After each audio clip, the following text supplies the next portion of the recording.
NFC South Roundtable, how are we feeling? It is the usual suspects back here with a pre-recorded video. Today's video doesn't really have to do per se with the NFC South, but we wanted to touch upon each of these creators' thoughts on the results of Super Bowl LIX. Now, we all know what ultimately happened. The Philadelphia Eagles blew the top off of the Kansas City Chiefs, prevented the three-peat that, let's be honest, pretty much everybody wanted to happen. I think everybody outside of Chiefs fans were probably rooting for the Philadelphia Eagles to win. We'll hear about these creators' thoughts here in just a second, though. Today's video, though, brought to you by BetUS. In fact, let's talk to you about them right now. For those who don't know, you can use the code you see on the screen right now, YouTube150, that is YouTube150, to be locked into a limited time exclusive offer of a 150% sign-up bonus on your first deposit, followed by 125 on your next two, all the way up to $2,000. That is a deal on your first three deposits right now. I get it. There's no more NFL football until the start of the 2025 season. But BetUS, they have the best betting variety in the business. You can even bet on NFL futures, such as where are the top free agents going to land in just a short month. You can also bet on college football, basketball, baseball, hockey, horse racing, fighting, politics, entertainment, you name it, and BetUS is going to have it. The deal doesn't stop there, though, because they're also giving you 10% back on your net losses 2 times a year, changing the game and the landscape on what it means to be an online sportsbook. But play smart. Play responsible, never bet more than you can afford to lose, but remember that supporting the sponsors, that supports the channel, supports everybody here at the NFC South Roundtable and everybody at Roundtable Sports. But guys, let's go ahead and let's just start breaking down this game. I don't know about you guys, but me personally, I picked the Eagles, but I did not think that it was going to be such a pounding. I mean, for the fact that the Kansas City Chiefs being as dominant as they've been in recent years, people trying to compare them to Tom Brady, the New England Patriots dynasty for the last 20 years. And they didn't score a single point. They didn't score a single point heading into halftime. They had one first down going into halftime. Pat Mahomes threw for what? 28, 30 yards going into halftime. They sacked him 6 times and blitzed 0 times. Clay, let's start with you before I blow a top off. I didn't know if he was getting red from the sunburn or just getting red from that conversation. It was both, Clay. It was both. But no, this game was crazy. Honestly, I thought that the experience level of the Chiefs was going to win this game. I had the Chiefs winning. I thought it was going to be like 31-27, but I knew for the Chiefs side, my keys for them to win that game was the turnover margin, which obviously that didn't work out in their favor. And then also keeping Patrick Mahomes comfortable, which I knew with that defensive line they had to. And I knew that Patrick Mahomes had to get that ball out quickly because I knew that defensive line, how good it is. If he didn't get that ball out quickly, which was a proven point of mine, he was going to get flattened, and he did. So, and I thought the keys to victory for, the Eagles were to run the ball, control that clock, keep Patrick Mahomes off the field as long as you can. And I also said, if you see A.J. Brown on one-on-one matchups, that's where that ball needs to go every single time. And some of basically the keys to victory for the Eagles worked out. But for me, this was a bloodbath. I'm not going to lie to you guys. Once it was 34-0, I went to bed. I was just like, this game was over. Like, I didn't see this being a New England, Atlanta Falcons situation all over again. It made me think like that a little bit, but I mean, it was an absolute beatdown, right? And obviously worst half of Patrick Mahomes' career, 0 rhythm, sacked 6 times, pure misery. Fangio's defense was an absolute masterclass. And the Kansas City Chiefs had no answers for it. The crazy part is the Philadelphia Eagles didn't even run a single blitz that whole game. So it's not the Jalen Hurts, man. I think his story is remarkable from where he's come from. He diced up the Chiefs in this game in every way possible. He took home the MVP like a boss, and as he should. So this is going to be interesting offseason, but, shout out to the Eagles for winning the Super Bowl. James, what about you? What were your thoughts on the game? Yeah, so firstly, I didn't pick either team to go to the Super Bowl. I think I had picked like the Ravens versus the Lions and the Ravens winning. I was wrong. But then I thought the Chiefs were going to win. I was wrong again. This is why I can't make predictions. But, Sorry, look, I'm happy that the Chiefs lost. That's fantastic. Um, you know, this game taught a lot of valuable lessons to teams, right? Number one, you've got to protect your quarterback first and foremost, right? Like if you're not protecting your quarterback, you're not going to have a good time offensively. And number two, you've got to have a good pass rush, right? And that's a lesson that every team in the NFC South can take and apply to this offseason is, hey, man, you need to be able to get pressure without blitzing, right? That's facts. And there's a lot of guys on that Eagles team that earn themselves some really nice paychecks. From Zach Bond to Josh Sweat to Milton Williams. Like there's a lot of guys who are going to get paid this offseason on that Eagles defense. So credit to them. I'm happy for Jalen Hurts. I think he's an absolute dog. So I'm happy that he got a ring. I think that's pretty cool. The storyline of like Barkley going and joining a division rival and then winning a Super Bowl literally in year one with that division rival. I would hate to be a New York Giants fan right now. I mean, that'd be pretty awful.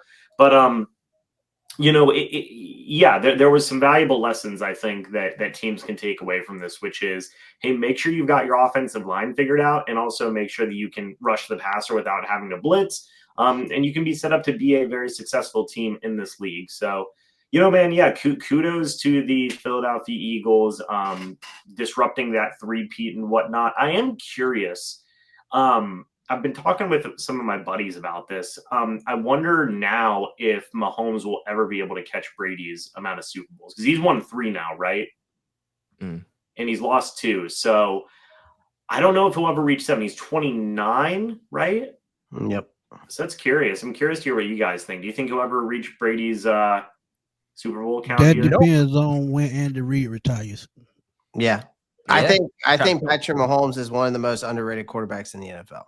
I really do. I think he's a systematic quarterback, and I think Andy Reid schemes it up perfectly for his liking. I mean, every quarterback in the NFL is a system quarterback, right?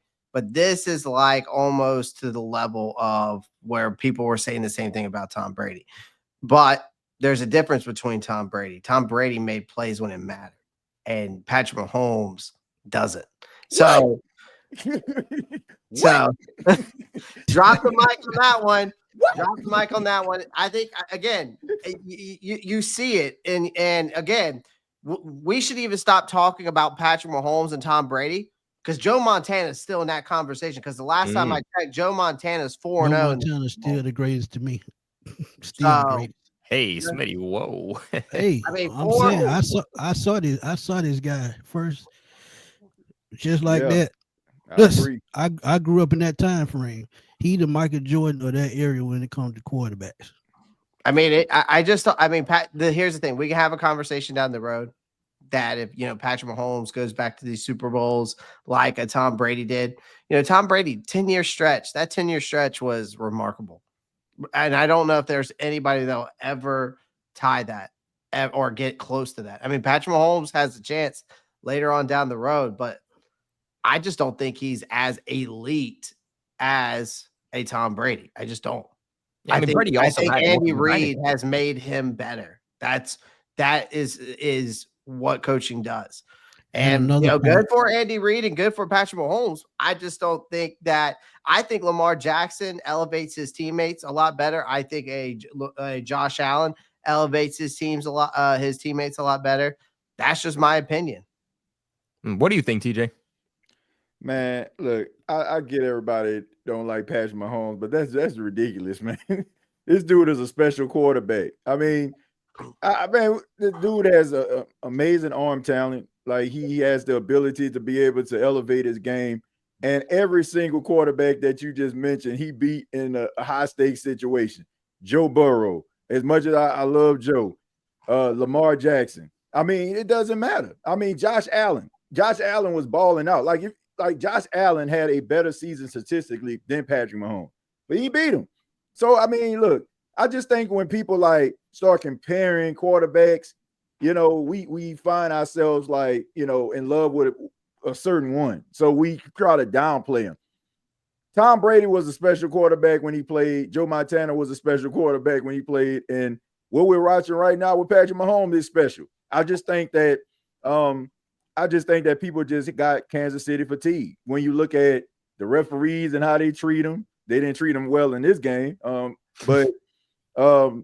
just think that people are just tired of it. I mean, a Taylor Swift stuff with Travis Kelce, and I mean, people just tired of watching people win. I mean, it just people want to see you do good, but they don't want to see you do that good. I mean, you know what I'm talking about, Kobe. I mean, as much as the Patriots were winning, like people got tired of them. And it's the same thing with Kansas City. So, look, man, I like Patrick Mahomes. I think that he's a talented quarterback. I just think that they ran into a buzzsaw.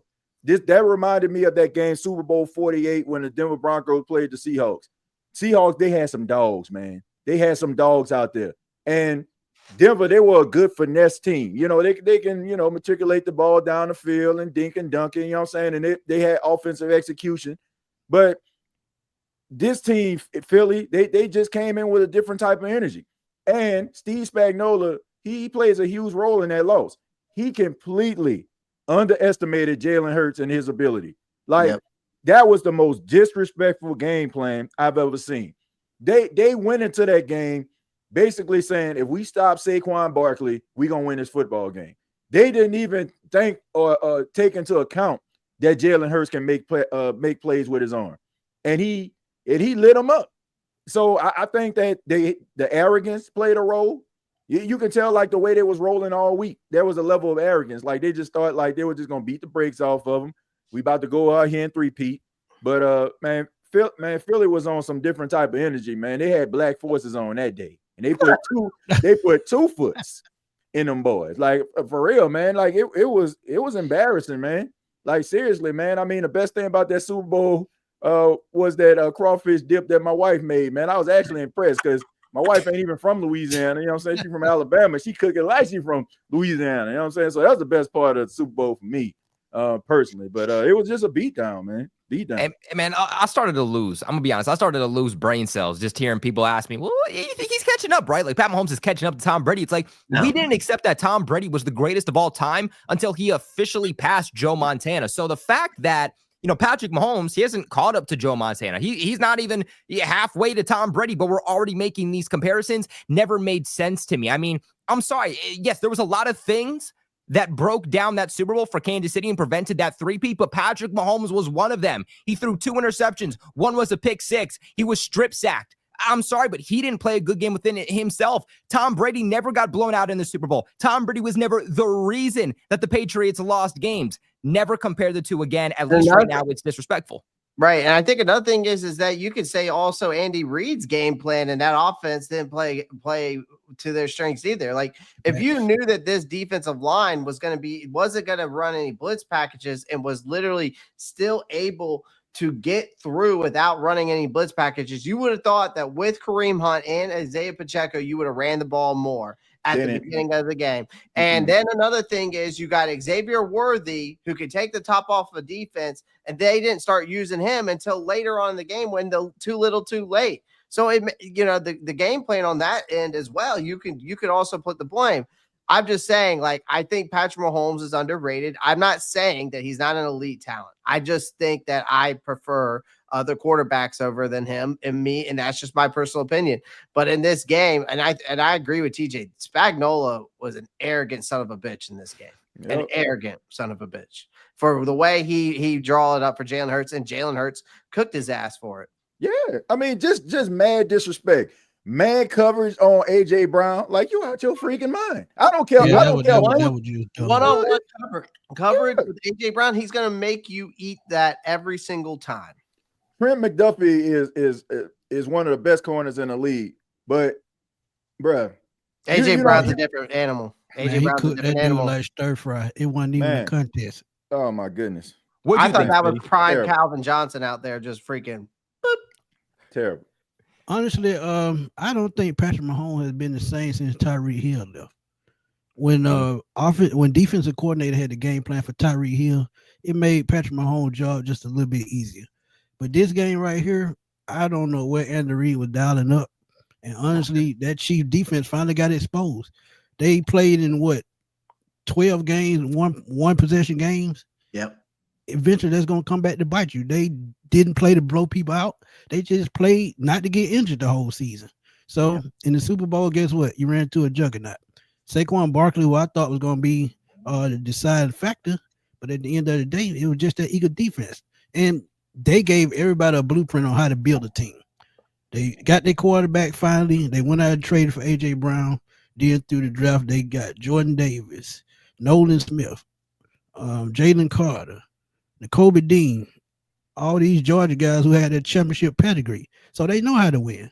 So now maybe Kansas City can take a picture from that, play from that playbook and go do the same. But I don't think the Chiefs are going to be the same after this. I just don't. Because Chris Johnson is getting older. Trent McDuffie, like you said, is one of the better corners. But outside of those two guys on defense, they finna lose Nick Bolton. What else do they have on defense? And you talk about offensive side of the ball. They need a running back that can be a workhorse. Ashton Genty would be perfect in an offense like that. But Patrick Mahomes has to go out and find him a number one receiver. Travis Kelce, you saw it this game. All that magic don't wear off. So they have a lot of rebuilding to do this all season. And mainly they're going to have to build around Patrick Mahomes. Possibly go get him another offensive lineman as well. Because that right tackle, he got beat almost every play. So it's just a lot that they're going to have to fix this offseason. Man, they had issues all season long. Like, let's not pretend. I mean, statistically, Patrick Mahomes didn't have a good season. I mean, his touchdown to interception ratio was bad. I mean, you mentioned like these one possession games. We have a tendency of kind of like, covering, like, feeling like we don't have to criticize a team because I guess the outcome ends up like them winning a football game. But they've had these issues all season. The problem was like nobody really said anything about it, or they kind of swept it under the rug because they were winning these football games. But like they had their old saying, the chickens came home to roost in this game. Like all of the imperfections that they had, they got exposed. I mean, I think that Rashad Rice, I think that he was missing in this game. That's their number one receiver right there. I think that he would have played a role. And Clay, you mentioned this, man. The game plan to open the game. I don't think they ran a ball. I think they threw the ball like 6 consecutive times on offense, like 8 times. Yeah, like I know it was something like crazy like that. I'm like, where's the running game? I mean, I don't understand it, man. It just seems to me the game plan was just pure arrogance. They had zero respect for Jalen Hurts. They had zero respect for that secondary room for the Eagles, and they just thought that you're just going to go out there and Patrick Mahomes going to run around and they're going to find open receivers. Man, the Eagles had a different game plan, but they lost that game because of pure arrogance to me, and they got slapped around. Man, they paid the price for it. Yeah, I completely agree with you. Well, guys, that's going to wrap it up for today's video. This is where we kick it off to you guys. We want to hear from you, your unbiased opinions in the comment section below on what your thoughts, predictions, and reactions were to Super Bowl LIX. Another big shout out to BetUS for sponsoring today's video. Make sure you guys go ahead and check out our Patreon linked in the description box below for exclusive content, not just here from the NFC South Roundtable, but all of our shows at Roundtable Sports. A great way to support all of us and all of our creators and all of the hard work that gets put in to Roundtable Sports. Guys, make sure on your way out, leave a big like on the video, subscribe here to the NFC South Roundtable. It's officially the offseason. Everybody's starting back from square one. Nobody's better than the other. The hunt for Super Bowl 60 officially starts right now. So make sure you guys subscribe, hit that bell notification, because you're not going to want to miss the news that breaks this offseason. But until next time, we appreciate you guys so much for watching, and stay safe. This video is powered by BetUS. Use promo code YouTube150 to get your 150% sign-up bonus. Start playing today with an exclusive offer. Shout out to BetUS for being the proud sponsor of Roundtable Sports.